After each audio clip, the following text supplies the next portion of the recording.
Bonjour à tous et bienvenue dans ce Morning Bull Live. Nous sommes le 6 juin 2023 et le plafond de la dette est oublié. Mais par contre, on se fait un petit retour en arrière. On se fait un truc du déjà vu. On revient sur la thématique de mais mon Dieu, que va faire la Fed? Comment va-t-on trouver une solution?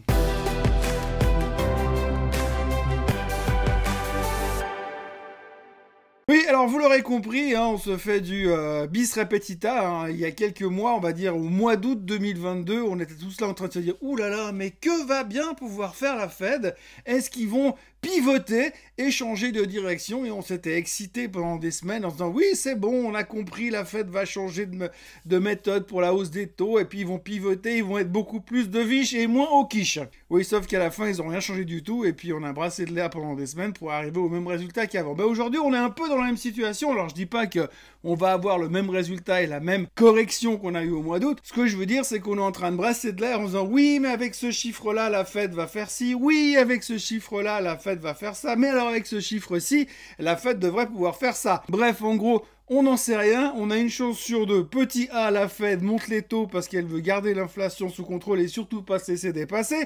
Petit B, la Fed se dit on va rien faire en espérant que l'inflation nous échappe pas et qu'on n'ait pas l'air d'être gros abrutis dans quelques temps parce qu'on n'aura pas monté les taux au mois de juin. Donc c'est la thématique du moment, on se pose des questions, on raconte des histoires, on se convainc, on s'auto-convainc et on utilise les chiffres qui sortent pour se convaincre de cela. Donc la première chose qui nous est venue à l'esprit hier matin, c'est de regarder les chiffres de l'ISM aux États-Unis. Les chiffres de l'ISM n'était pas bon, on voit un ralentissement économique, on voit un ralentissement dans les prix. Donc ça veut dire que le plan qui devait se dérouler sans accroc pour la Fed se déroule sans accroc et donc du coup, on se dit que ça va bien se passer. Sauf que pour l'instant, les marchés ne font pas grand-chose et on s'interroge quand même. Et puis si la Fed montait les taux, bref, on n'en sait rien. C'est une de ces journées où il n'y a rien à dire et puis il faut juste meubler pour essayer de raconter des trucs. Alors du coup, on s'est occupé à autre chose et heureusement, Apple a lancé son nouveau casque de réalité augmentée. Donc ceci est une révolution.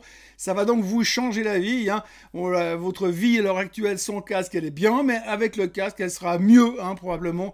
Non, franchement, ils ont présenté un produit qui a l'air exceptionnel technologiquement, d'accord. Ça pourrait être éventuellement le killing de ces prochaines années. Certains le disent déjà, ce serait le nouvel iPhone.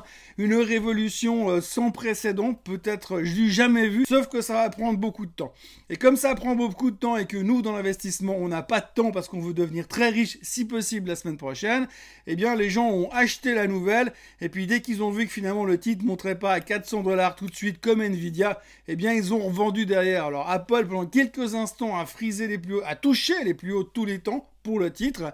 Valorisation boursière, 2850 000 milliards de dollars. On est encore loin du plafond de la dette, mais on s'en rapproche gentiment. Et puis du coup, finalement, Apple n'a pas fait grand-chose en fin de séance. Résultat, les indices restent plus ou moins inchangés aux États-Unis, plutôt négatifs, mais légèrement négatifs. À ce stade-là, c'est inchangé. En Europe, on baissait beaucoup plus. Typiquement, la France, on a eu des mauvaises nouvelles parce que l'expert, le stratégiste de Morgan Stanley a annoncé que durant cet été, les marchés européens allaient perdre 10%. Pas 11, pas 12, pas 9, pas 8, 10%.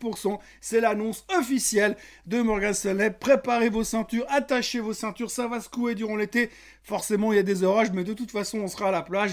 Donc, c'est moins important. Donc, grande nouvelle sur Apple avec ce nouveau casque. Des doutes sur le futur des marchés, puisque pas mal d'analystes sont en train de venir dire que ça va être compliqué, que c'est pas aussi simple qu'avant, que finalement, les revenus pourraient baisser durant l'été. C'est aussi un rapport de Morgan Stanley, ce qui fait que finalement, on s'inquiète un tout petit peu de ce qui pourrait se passer ces prochains temps et on sent que c'est plus aussi facile. Après, on se dit que oui, on est monté quand même très très vite ces derniers temps. Il y a qu'à regarder les graphiques, je vous les ai montrés déjà hier, donc c'est vertical, vertical et vertical sur le Nasdaq, sur le SOX. Le S&P 500, on n'y est pas encore, mais c'est quand même pas mal vertical quand même. Et on se dit que quand c'est vertical comme ça, au bout d'un moment, c'est physique. Quand vous lancez une balle au ciel, généralement la balle, elle monte, puis après, au bout d'un moment, l'attraction terrestre fait qu'elle arrête de monter, elle redescend à un moment donné. Les marchés, c'est un petit peu pareil. Et on sentait un petit peu qu'il y avait quand même quelques doutes. Et puis alors maintenant, si on va chercher un peu l'aspect technique, c'est vrai que ce qu'a fait Apple hier soir en touchant les plus hauts tous les temps, c'est bien.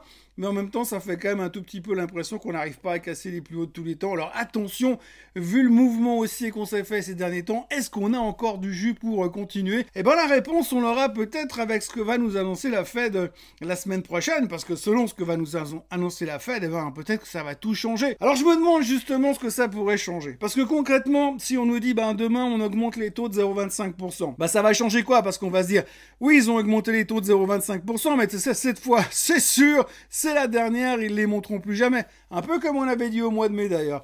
Et puis s'ils augmentent pas les taux, on va se dire, est-ce qu'ils n'ont pas pris trop de risques? Donc finalement, est-ce que la bonne nouvelle de ne pas monter les taux et de rester en pause ne serait pas une mauvaise nouvelle? Et la mauvaise nouvelle de voir monter les taux de 0,25% ne serait pas une bonne nouvelle finalement. Bon, de toute façon, on n'en sait rien. Comme d'habitude, je l'ai déjà dit dans cette vidéo, on a une chance sur deux d'avoir raison, donc pile ou face, hein. En résumé, l'ISM pas bon, les chiffres de l'emploi excellents la semaine dernière, mais par contre le taux de chômage qui augmente, ce qui nous rassure. Apple qui sort un casque révolutionnaire. Les gens qui se demandent si on n'est pas monté un peu trop haut et trop vite. La Fed qui annoncera sa décision la semaine prochaine. C'est un petit peu le monde dans lequel on vit à l'heure actuelle.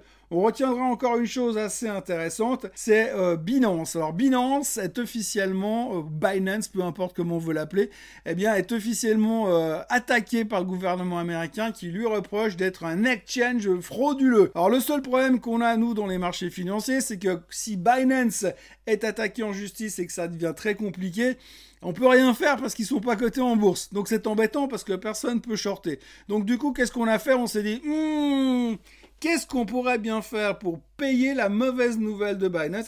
Shorter Coinbase. Résultat, il y a tout le monde qui s'est jeté sur Coinbase. Coinbase qui n'a rien fait dans l'histoire, qui n'y est pour rien, qui en tout cas pour l'instant ne sont pas considérés comme un exchange frauduleux. Et PAM, ils ont pris 9% dans les dents. Et dans la foulée, on s'est fait le Bitcoin aussi, puisque le Bitcoin a quasiment perdu 2000 $ et des poussières, puisque ce matin, il se traite à 25 774. Alors, est-ce que c'est une bonne idée? Est-ce que c'est une mauvaise idée? En tous les cas, Binance n'est pas content du tout de l'agression du gouvernement américain. On peut l'imaginer.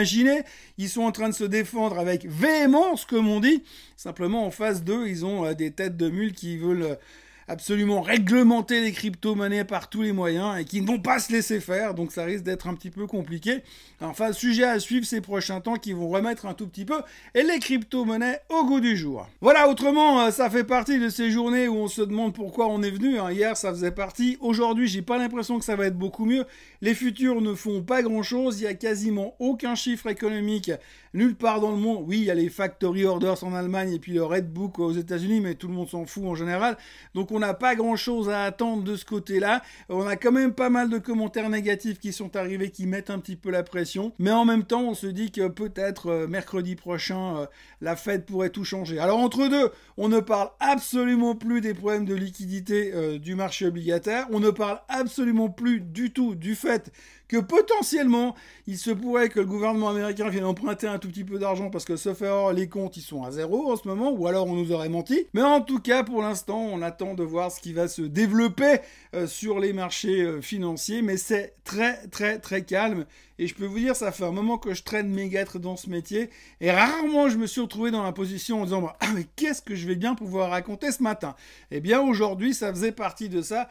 Donc, on va pas insister plus loin. Et puis, on va se dire qu'on va s'arrêter là, observer, analyser pour voir ce que potentiellement on peut trouver comme preuve qui nous donnerait une indication de ce que pourrait faire la Fed.